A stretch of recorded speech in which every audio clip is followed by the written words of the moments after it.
కావాలనే మీ కలను నెరవేర్చుకోండి. సంప్రదించండి హెగ్డే ఫెర్టిలిటీ, హైదరాబాద్, తెలంగాణ.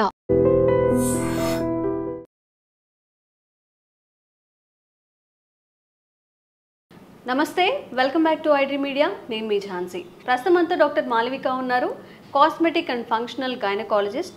ఈరోజు టాపిక్ వచ్చేసి యూరిన్ లీకేజ్. చాలామంది మనం జస్ట్ తుమ్మినప్పుడు కానీ తగ్గినప్పుడు కానీ సంభవ కొంతమందిలో యూరిన్ లీకేజ్ అని అవుతూ ఉంటుంది. దీన్ని సివియర్గా కన్సిడర్ చేయాలి. ఎక్కువగా యూరిన్ లీకేజ్ వస్తున్నప్పుడు ఎలాంటి జాగ్రత్తలు తీసుకోవాలో ఈరోజు తెలుసుకుందాం. Hi ma'am. హలో ఝాన్సీ, ఎలా ఉన్నారు? Good, I'm good. Urine leakage అనేది కొంతమందిలో సాధారణంగా ఉంటుంది. చిన్నపిల్లలు కానివ్వండి, మనమైనా ఎప్పుడైనా అనుకోకుండా వచ్చే తుమ్ముకి తగ్గినప్పుడు కానీ ఇట్స్ కామన్. దేని మనం ఇట్స్ డేంజరస్ అని కన్సిడర్ చేయాలి, దేనికి ట్రీట్మెంట్ వరకు వెళ్ళాలి? So first urine leakage issue అనేది ఆల్మోస్ట్ 5 womenని తీసుకుంటే 4 womenకి అయితే ఉంటుంది 100%. Actually throughout their age wait చేస్తే almost 8 years of their life wait చేస్తే 5 womenకి కూడా ఉంటుంది. అంటే 5 out of 5 at some point of time. Only issue ఎక్కడ కొంతమందికి ముందే వస్తుంది, కొంతమందికి కొంచెం తర్వాత వస్తుంది, కొంతమందికి ఇంకొంచెం లేటర్ ఇన్ దేర్ లైఫ్ వస్తుంది. సో ఇట్ ఈస్ జస్ట్ ఆ టైం వరకే, అంతేగాని ఇదైతే ఎవ్రీ ఉమెన్ ఫేస్ చేయాల్సిందే. అది కూడా వాళ్ళకి స్టార్టింగ్ లో జస్ట్ ఒక డ్రాప్ అని ఆన్ అండ్ ఆఫ్, మీరు చెప్పినట్టు ఎప్పుడైనా ఒకసారి సడన్ గా ఏమన్నా తగ్గినప్పుడు కానీ అట్లా వస్తుంది. కొంతమందికి అది over a period of time అట్లా ఉండేది. కొంచెం ఎవ్రీడే ఒక ఎపిసోడ్ లీక్ అవ్వటము, లేకపోతే డీప్ నిద్రలో ఉంటే ఒకసారి లేవటము. అది ఇంకా పెరిగే కొద్దీ ఆల్మోస్ట్ డేలో 2-3 ఎపిసోడ్స్ ఉంటాయి. ఇంకా పెరిగితే డైపర్స్ కూడా వాడతారు, అడల్ట్ డైపర్స్ కూడా వాడతారు. సో అట్లా ఇది ఓన్లీ గ్రాడ్యువల్ గా ఇంక్రీజ్ అవుతుంది. కొంతమందికి ముందు, కొంతమందికి తర్వాత, డిపెండింగ్ ఆన్ వాళ్ళు ఎలా జాగ్రత్తలు తీసుకుంటున్నారు. బట్ ఆల్మోస్ట్ ఎవ్రీ ఉమెన్ ఇది ఎప్పుడొకప్పుడు ఫేస్ చేయాల్సిందే. మన లక్కీ ఉంటే 4 out of 5, లేదంటే 5 out of 5. అంటే కాజెస్ ఏముండొచ్చు, చిన్నప్పటి నుంచి స్టార్ట్ అయిపోతాయా? జనరల్గా షుగర్ పేషెంట్స్ ఉన్నప్పుడు యూరిన్కి వెళ్ళే లోపే సంహవ్ వాళ్ళకి లీకేజ్ అయిపోతుంటుంది. చాలా పెద్దవాళ్ళు అయితే చాలా చిన్నతనంగా అట్లా కూడా ఫీల్ అవుతుంటారు. అలాంటి కేసెస్ ఏమైనా ఇన్వాల్వ్ అయి ఉంటాయా? ఇప్పుడు యూరిన్ లీకేజ్ కూడా 2 types ఉంటాయి ఆల్మోస్ట్. అంటే 2 మోస్ట్ కామన్ చూస్తాము, మిగిలినవి కొంచెం రేర్గా చూస్తాము. సో ఫస్ట్ కామన్ థింగ్ ఏంటంటే మీరు చెప్పినట్టు స్ట్రెస్ యూరినరీ ఇన్కాంటినెన్స్. అంటే తుమ్మినప్పుడు, దగ్గినప్పుడు, స్కిప్పింగ్ చేసినప్పుడు, ఎక్సర్సైజ్లో వెయిట్ లిఫ్టింగ్ చేస్తున్నప్పుడు సడన్ గా గట్టిగా నవ్వుతే అది స్ట్రెస్. అంటే మన పొట్ట అబ్డామినల్ ప్రెషర్ పెరిగినప్పుడు లీక్ అవుతుంది, సడన్ గా లీక్ అవుతుంది. ఎందుకంటే అబ్డామినల్ ప్రెషర్ మనం నవ్వామనుకోండి సడన్ గా, అప్పుడు సడన్ గా పెరుగుతుందిగా, అట్లా లీక్ అవుతాయి. అది స్ట్రెస్ యూరినరీ ఇన్కాంటినెన్స్. ఇంకొకటి అర్జెంట్ కాంటినెన్స్ అని ఉంటుంది. అంటే ఇప్పుడు మనకి బాత్రూమ్కి వెళ్ళాలని అనిపించింది, కానీ వెళ్ళే లోపే లీక్ అయిపోయింది, మనం ఆపుకోలేకపోయాం, వెళ్ళే లోపే దాని అంతటా లీక్ అయిపోయింది. అది కొంచెం సెన్సరీ ఎలిమెంట్. ఇది ఓన్లీ ప్రెషర్, అబ్డామిన్ లో ప్రెషర్ పెరిగింది, లీక్ అయ్యాము. ఇది కొంచెం నర్వస్ సెన్సరీ ఎలిమెంట్, వెళ్ళే లోపే లీక్ అయిపోయింది. సో ఇలా 2 different types. మాక్సిమం మనం స్ట్రెస్ యూరినరీ ఇన్కాంటినెన్స్ చూస్తాము, కొంతమందిలో 2 కలిపి చూస్తాం, మిక్స్డ్. సో ఇప్పుడు delivery is the most common cause. అంటే ఇంకా మన ఉమెన్ ప్రెగ్నెన్సీలో hormonal changes, baby almost 3 kgs baby bear చేయటము, దాని తర్వాత నార్మల్ డెలివరీ అయితే పుష్ చేయటము, వీటిలన్నిటి వల్ల కింద పెల్విక్ ఫ్లోర్ అని ఒక మజిల్ ఉంటుంది. ఆ మజిల్ ఇట్లా మన గర్భసంచిని ఇట్లా దాని కింద ఉంటుంది, దాంట్లోంచి వెజైనా, దాంట్లోంచి యూరిన్ పైప్ మోషన్ అన్ని దాని లోపల నుంచి వెళ్తాయి, మజిల్ లోపల నుంచి. సో ఆ మజిల్ లూజ్ అయిపోతుంది because of all these things. And ఎవరం టైట్ చెయ్యం. పెల్విక్ ఫ్లోర్ స్ట్రెంథనింగ్ అనేది చాలా తక్కువ మంది చిన్నప్పటి నుంచి చేస్తారు. 20 years అప్పటి నుంచి కొంతమంది చేస్తారు, బట్ ఆ అవేర్నెస్ ఉన్నాళ్ళు చేస్తారు బిఫోర్ డెలివరీ. బిఫోర్ డెలివరీ అలా 10 ఏళ్ళు చేసి దాని తర్వాత డెలివరీస్ చేసి ఇంకా కంటిన్యూయింగ్ ఎక్సర్సైజ్ వల్ల కొంచెం తక్కువ వస్తుంది. లేదన్నప్పుడు ఇన్సల్ట్ అయింది, మజిల్ ఇన్సల్ట్ అయింది, బట్ దానికి రిపేర్ అవ్వలేదు. యాజ్ సచ్ మళ్ళీ నెక్స్ట్ ప్రెగ్నెన్సీకి వెళ్ళిపోయాము. సో వాళ్ళకి వెజైనల్ డెలివరీ వాళ్ళకి ఎక్కువ నోటీస్ చేస్తాం, సిజేరియన్ వాళ్ళకి కూడా నోటీస్ చేస్తాం, కానీ కొంచెం తక్కువ అంతే. బట్ హార్మోనల్ చేంజెస్ అయితే అందరిలో ఉంటాయి.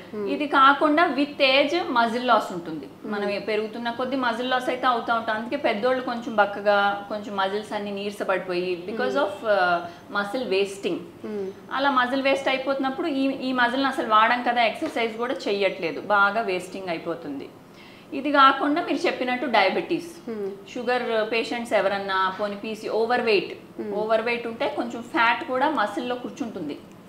సో దట్స్ హౌ వాళ్ళకి హర్నియాలని అవన్నీ కూడా మనం చూస్తాం కదా. ఓవర్ వెయిట్ అనేది కామన్ థింగ్ ఏమో, మనం భోజనం చేస్తే ఒక స్వీట్ ఎలా తింటామో ఓవర్ వెయిట్ వల్ల అన్ని కాజెస్ ఓవర్ వెయిట్ చుట్టూనే తిరుగుతూ ఉంటాయి maybe. Not just over weight, sudden weight loss కూడా.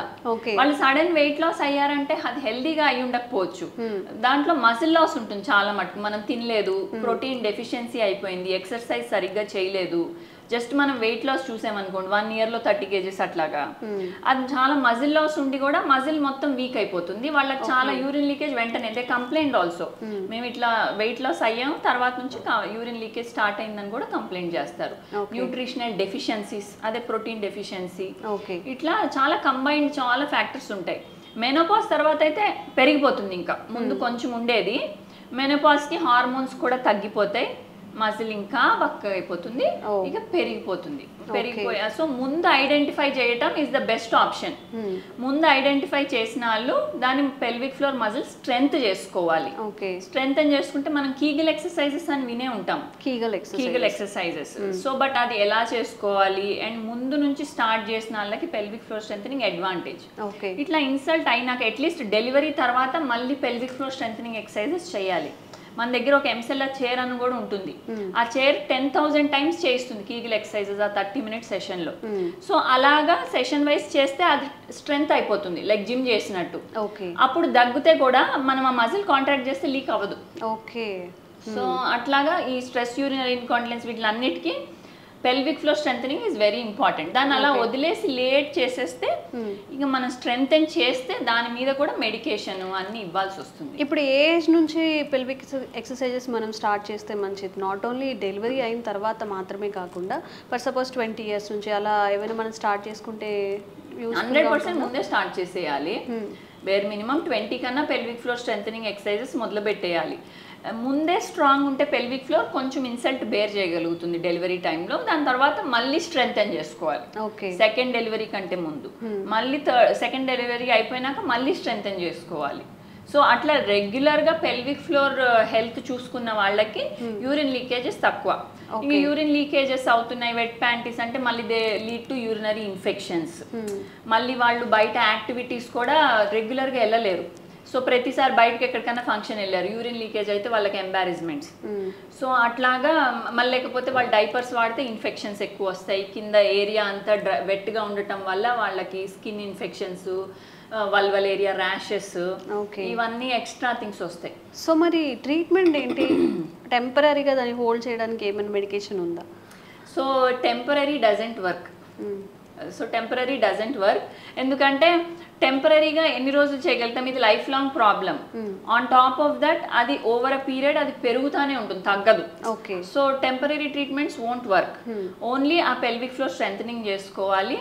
మన దగ్గరికి గైనిక్ దగ్గరికి వచ్చినప్పుడు మేము ఎగ్జామిన్ చేసి చూస్తాం, ఏమన్నా గర్భసంచితో పాటు యూరిన్ ఏమన్నా జారిందా, ఏమన్నా అదర్ కాజ్ ఉందా, ఇవన్నీ కూడా చూస్తాము. చాలా మంది ఆ గ్రే జోన్ లో ఉంటారు, అంటే వాళ్ళకి సర్జరీ ఏం పెద్ద హెల్ప్ అవ్వదు. సో వాళ్ళు పెల్విక్ ఫ్లోర్ స్ట్రెంథనింగ్ చేస్తే they can push everything. So అలాంటి వాళ్ళు ముందే ఐడెంటిఫై చేసుకుని వర్క్ చేస్తే బెటర్. అండ్ లాస్ట్ మెనోపాజ్ గురించి కూడా మనం మాట్లాడాం కాబట్టి ఈ ఎక్సర్సైజెస్ అనేవి ఆ ఏజ్లో వాళ్ళకి లైక్ 40 to 45 or 50 ఏజ్లో వాళ్ళు స్టార్ట్ చేస్తే చేయొచ్చా? చేస్తే ఎన్ని మంత్స్ చేయాలి? దానివల్ల రిజల్ట్ ఎలా ఉంటుంది? నా oldest patient almost 76 years old. So మనము యంగ్ ఏజ్ లో స్టార్ట్ చేస్తే almost 6 sessions 8 sessions will be enough. Age పెరుగుతున్న కొద్దీ వాళ్ళ మజిల్ బాగా వీక్ అయిపోయి వాళ్ళకు ఆల్మోస్ట్ 12 to 15 sessions పడతాయి వాళ్ళకి మళ్ళీ ఆ స్ట్రెంగ్త్ అంత రావాలంటే. అది కాక మేము కొంచెం డైట్ చెప్తాము, బ్లాడర్ డైరీ అని ఇస్తాము, కొంచెం మజిల్ కోఆర్డినేషన్ చెప్తాము, ఇలా డిఫరెంట్ థింగ్స్ ఉంటాయి. It's a therapy. సో అదంతా అయ్యేటప్పటికి బట్ ఓన్లీ థింగ్ ముందుగానే చేస్తే ఈ లైఫ్ కూడా బెటర్ గా ఉంటుంది. వెయిట్ చేసి పెరిగేటాక చేస్తే you will lose that quality of life. Okay, done ma'am.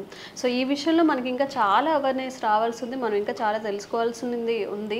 Urine leakage అనేది చాలా చిన్న సమస్యగా చూడొచ్చు. ఎక్స్ప్లెయిన్ చేసిన తర్వాత మనం బయటకు వెళ్ళడానికి కూడా వెళ్ళలేని సిచ్యువేషన్స్ ఫేస్ చేసేదంటే అది చాలా క్రిటికల్ అనే చెప్పుకోవచ్చు. మెంటల్గా చాలా స్ట్రెస్ అవుతారు కాబట్టి సో అలాంటి ఇష్యూస్ ఏదైనా ఉన్నప్పుడు ప్రాపర్ డాక్టర్ని, మనం ఓన్ ట్రీట్మెంట్స్ అస్సలు పనికిరావు మన ప్రైవేట్ పార్ట్స్కి, కాబట్టి ప్రాపర్గా కన్సల్ట్ అయ్యి మీకు ఏదైతే ప్రాబ్లం ఉందో దాన్ని త్వరగా త్వరగా క్యూర్ చేసుకోవడానికి ట్రై చేయండి. అండ్ ఇంకెలాంటి వెజినల్ కానీ దీనికి సంబంధించిన ఇష్యూస్ మీరు ఫేస్ చేస్తున్నట్లయితే కామెంట్స్లో తెలియజేయండి. తప్పకుండా దాని మీద వీడియో చేసే ప్రయత్నం చేస్తాం.